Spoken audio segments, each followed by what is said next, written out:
every single type of car you might be interested in, the 90s probably did it first and arguably did it best. It was a golden era. There's nothing else like them. It's hard to put it into words. The sound, the feel, you feel like you're part of the car. Whether it was the road cars that were cool, the racing cars, touring cars, Formula One was cool in those days, rallying was cool. Back in the 90s, it was more, how outrageous can we make it? What's the most outrageous body kit we can do? How can we push power from the engines? People who want a 90s car don't feel like you've missed out on the best car ever, or, you know, the golden era. No, the golden era is now. I'm Tim Harvey. And I'm Mike Fidovich, and this is Cars That Made the 90s.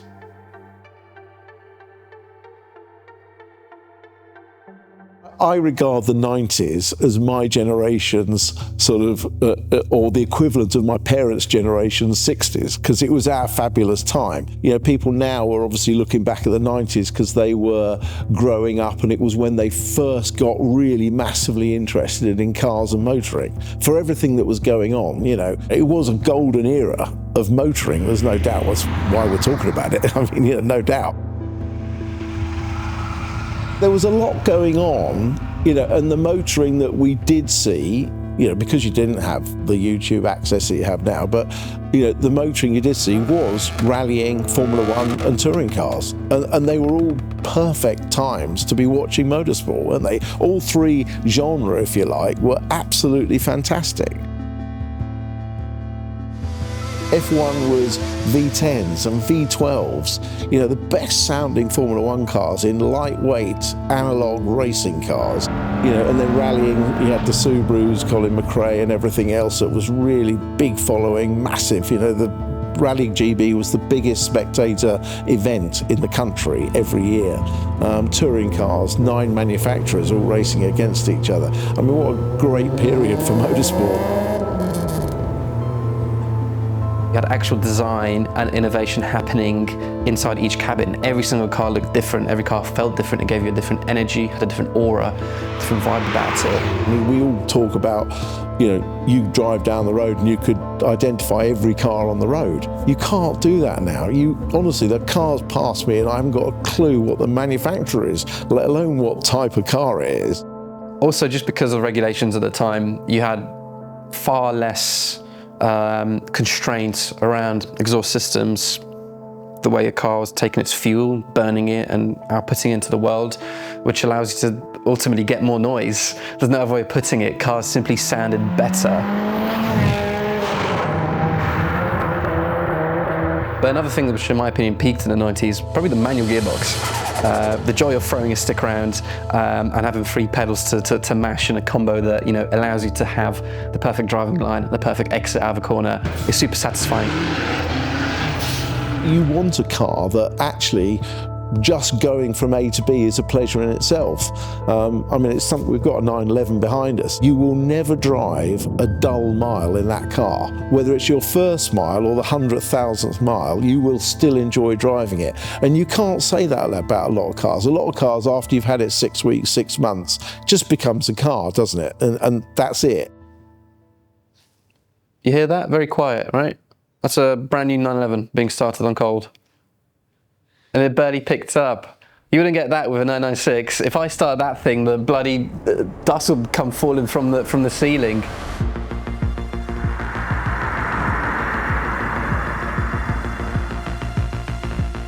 We had some really cool road cars. I really enjoyed that period of completely analog, you know, real seat of the pants connection from your bum to the chassis, from your hands through to the steering wheel and tyres. You know, they'd had no electric power steering or anything like that. It was just, they were just really good analog cars. It's that perfect balance of engineering while having an analog feel to it, which somebody who's a car enthusiast really values and wants from whatever their choice of car is. Chances are what you're looking for is probably from the 90s. People learnt to drive properly in those cars because they moved around a bit, the tyres weren't too grippy, they weren't too powerful, so you could actually explore the limits of the car on the roads then. You could actually drive the cars to not not to their limit, but you could drive them closer to their limit to get an enjoyment factor. Nowadays, the cars are so capable, you don't ever get anywhere near the limit to get that feedback.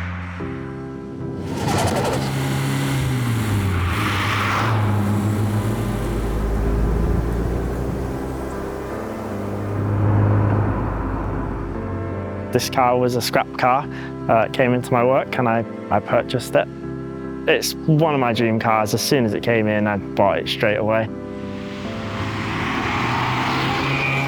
Watching the old Fast and Furious, everyone focused on the Skylines and the Supras. They must have forgot about the sea of Honda Civics in the background. I think every single person watching this film has probably raced a Civic around a video game at some point in their youth. At the end of the day, a Civic was a cheap entry-level hatchback that anybody could get. But here you can jump on a video game, you can drive it, you can rag it around a track, and it gives it a sporty edge that you otherwise wouldn't expect to find in a car. Suddenly, this pedestrian Civic you see on the street is a little bit more sexy.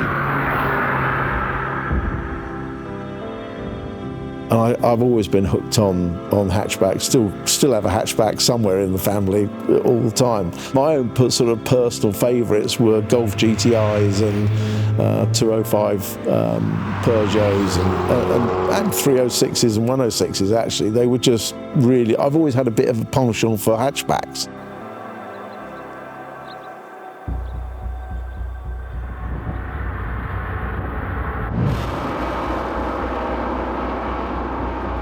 The Honda NSX, the holy grail of Honda. Oh, God, Honda NSX.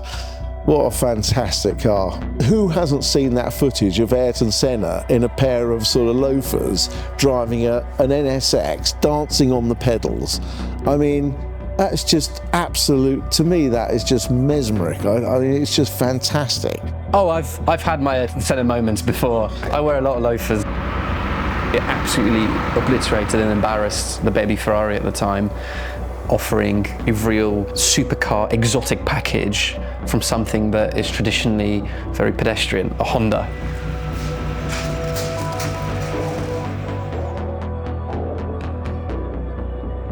To have a 3-litre V6 VTEC just over your shoulder is, certainly puts a smile on my face. You can hear it, you can feel it, there's a real buzz to it. It really engages you when you're in a car like the NSX.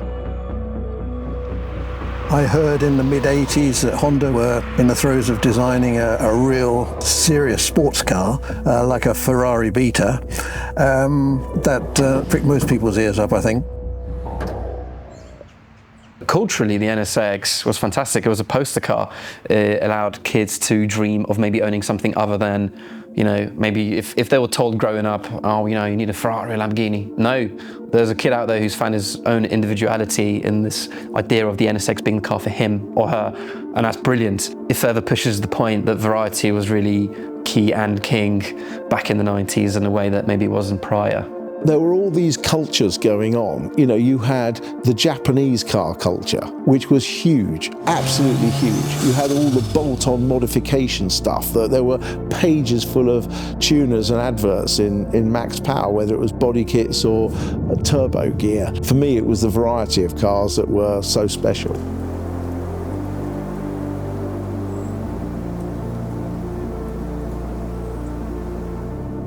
It's an endless variety and endless possibilities of different cars to enjoy and use from the 90s. There's something out there for everybody, from a big luxury car to a two-seater sports car to an estate car and SUV.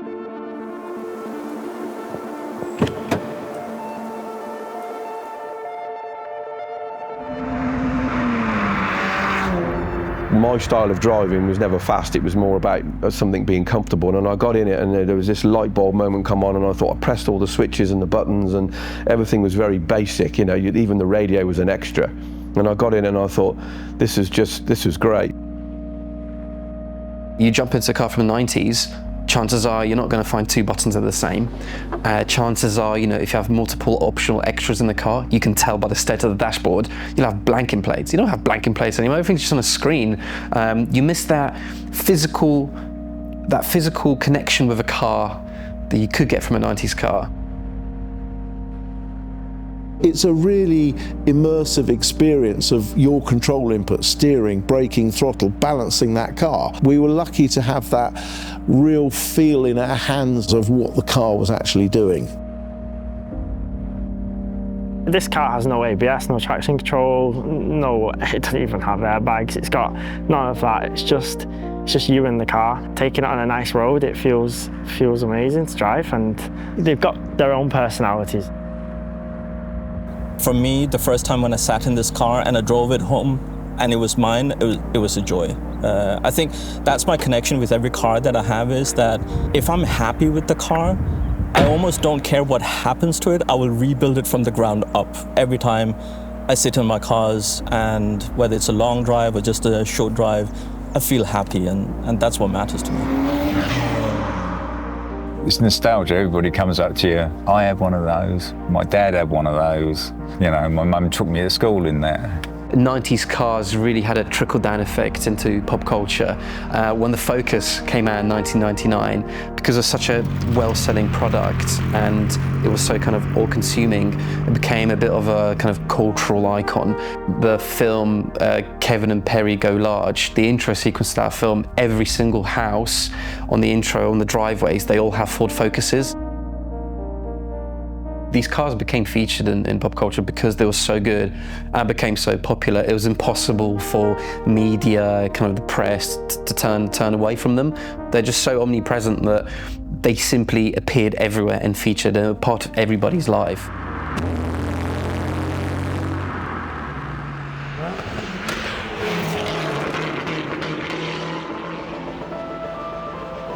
Winning the championship in '92 sort of set me up for the rest of the '90s, if you like.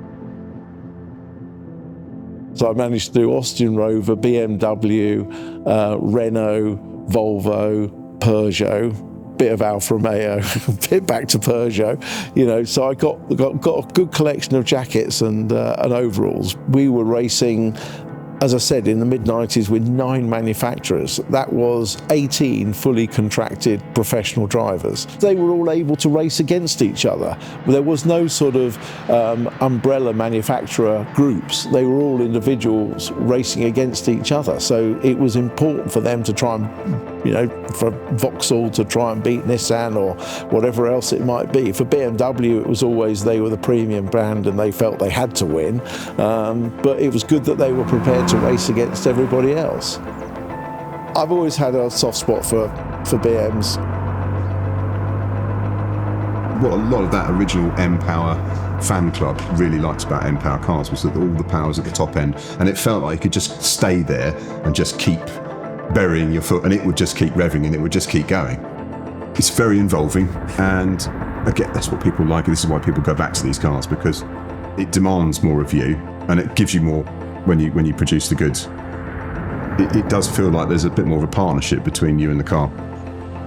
I didn't naturally gel with front-wheel drive cars the way I do with rear-wheel drive cars. So for me, BMWs have featured very heavily in my driving sort of career, road cars and racing. And of course, I won the championship in an E36 BMW. So for me, they are absolutely golden. The E36 really represents a very particular time where BMW had really started to conquer the world and, you know, put themselves at the forefront of performance motoring for effectively for the average man. Throughout the 90s, we had, you know, as drivers, we all had cool cars to mess about in. Oh, it was so much fun. I mean, you know, you ask anyone that was a racing driver in that era, and yeah, we were a bit naughty on the roads. If your best time from home to Brands Hatch was an hour and a half, you always tried to beat that time. And the worst thing was when you ever got 2 racing drivers going to the same place at the same time, because, you know, it's one thing driving fast on the road, it's a totally different thing when the horns come out. Is this where I get locked up afterwards for revealing all my crimes?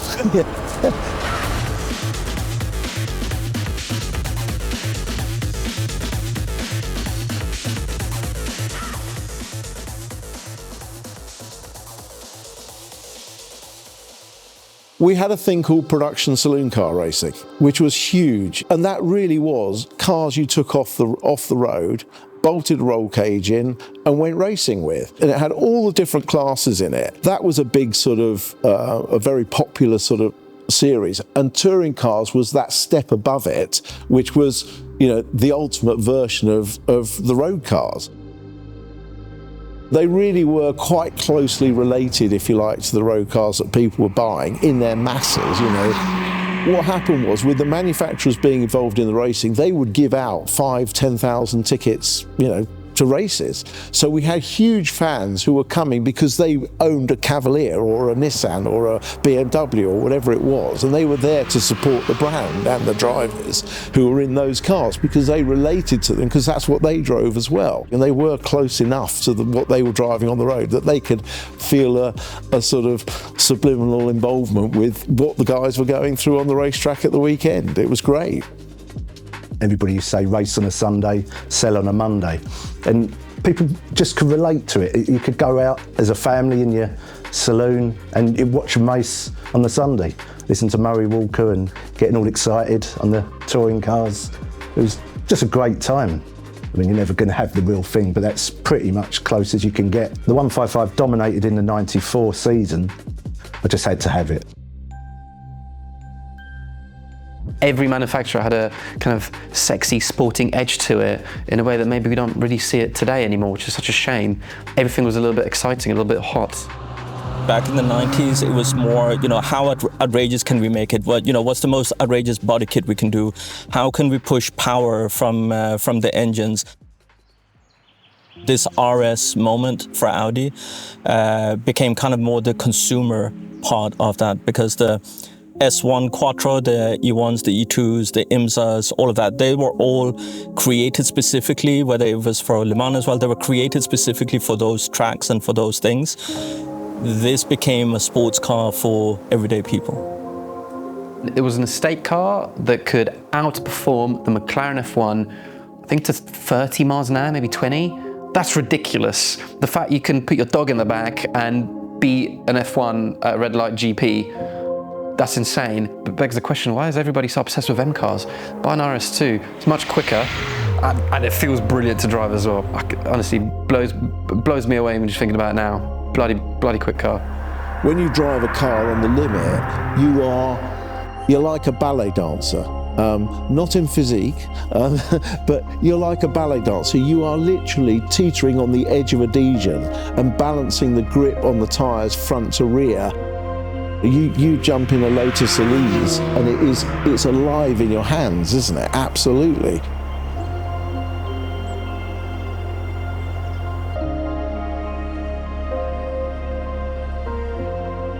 Bloody Lotus Carlton, well, Carlton, but made Lotusy. I mean, that was the sort of the Q car, wasn't it? Stupidly quick, quite tunable as well. But yeah, it was an absolute great getaway car. And of course, saloons as well. You know, it wasn't the four-door shopping car. It was a proper barnstorming, you know, hooligan car. That was a real villain car, but in the best way possible, you know, because it was such a capable thing.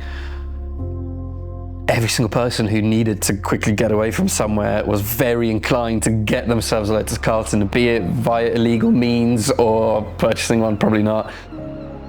That car was so quick, Parliament tried to ban it in period. And again, that was a real culture shift where this idea of power, luxury, performance and pace was suddenly unlocked to, let's say, a more wider mass market demographic, so much so that, you know, the lawmakers in Parliament went, oh, the common man should not be allowed to entertain 190 miles an hour on the public roads. Hold on a minute, you could buy a Ferrari and do that. Nobody was kicking up a fuss. Suddenly, this kind of working class hero came along. You could do that, and suddenly the bigwigs were kicking up a fuss. So clearly that car made an impact far bigger than just on magazines. It was a cultural impact. Great bit of history. It's worth remembering as well, in the 90s, people didn't have the access we do today to social media. It was much harder to be a couch potato. You had to have a hobby, you had to be into something. A car was a very, very good way for somebody to keep busy and stay entertained. It kind of goes to show there was a lot more people interested in tinkering and messing about with motors And I think that's probably because, in some way, that was the best thing you could do at the time. 90s cars were different. They all were individual. You could do so much with them, change the wheels, add spoilers, rear spoilers, front spoilers. It all kind of got a bit lost today, I think. I can work on this. Mechanics years ago would take a starter motor apart and repair it. Most of the engines of that era were cast iron, typically with an aluminium cylinder head. Due to the integral strength of that, gave tuning possibilities, you know. And with turbo cars, just turn up the boost, more power. The engine in a car gives it its soul. Even the act of turning a key and hearing a starter motor fire an engine, it's different in every car. And sometimes I'll get back in an old race car that I used to race, and just starting up, it brings back memories, and it makes you realise how individual a car is. You can't have that with an EV. It just cannot happen. And that's what people are missing out on. 90s cars, a lot of them are very simple mechanically. You know, they can be fixed with a hammer and a stick if you're stuck stranded at the side of the road. If it wasn't for the developments of the 90s, today's cars wouldn't be as refined and as capable. It was a very simple way of life, and I think the cars almost matched it. We didn't have to get into a car in the 90s and expect to have sat-nav. I was chuffed to put a cassette player in. Adam Ant and, you know, all these other bands that were out, that Spandau Ballet and Madness and all those cassettes that you used to put in, and sometimes you'd be lucky enough, or you'd pull it out and all the cassette would get wound up inside the headset. I guess 90s cars just had that passive car enthusiast who liked the car and was into the car, not just because of a car enthusiast, but because the car allowed them to do so, which is kind of sad now I think about it that way. Everything changes, and it's very easy to be really negative about today's motoring world. But, you know, we're sat here at Bicester Motion, and if you turn up for one of the scramble meetings here, you will see hordes of youngsters with cameras, with their phones, looking at cars, and they clearly love cars. For me, it's really refreshing to see, because it means that the love of cars isn't going to die out with my generation or my kids' generation. There are generations of kids coming along who genuinely love cars. Whilst the cars themselves may not be as interesting, and certainly you can't really work on them and do as much, I think the interest and the passion is still hugely there, but it might now be making videos of cars rather than actually pulling the spark plugs out, you know what I mean? I see a lot of young guys, young girls come to car events with something immaculate from the 90s. It has its own energy and it draws in people like me and people watching this video. I'm generally quite optimistic and forward-thinking in terms of cars of the future and cars today. I love modern cars, but the 90s can still stand out for having their own energy that you just simply can't get from a new car. And even though new things can come along and be better, can be more interesting, can you know, push the envelope in terms of design and engineering, you can still look back at the 90s as a very distinctive, very characterful part of the history of the automobile. I think certain cars deserve to live longer. You know, the Mazda 323 I had at the beginning of my car journey, does that deserve to still be here today? No, it didn't deserve to be there back then. But I think certain cars deserve to be kept around for a little bit longer, whether that's going to be possible in the future or not, but as long as it can be, I think, yeah. Before, and I hope it'll never happen, all the cars disappear, go and get yourself you know, a Clio, get yourself a 205 GTI, get yourself a Golf GTI, and just experience what it was to drive a lightweight, analog, seat of the pants, real car. You'll never experience that in anything that's ever made again. And they are attainable. Those cars are attainable to anybody. And if you do it, you'll have a passion for cars and, more importantly to me, a passion for driving for the rest of your life.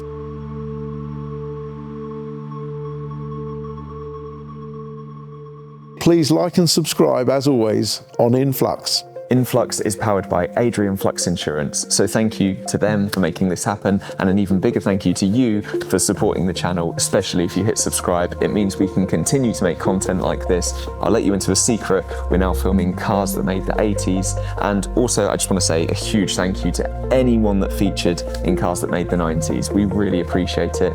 Hit subscribe and I'll see you soon. If you like this film, feel free to check out some of these others on your screen now. Go on, give them a click. Maybe that one, or that one.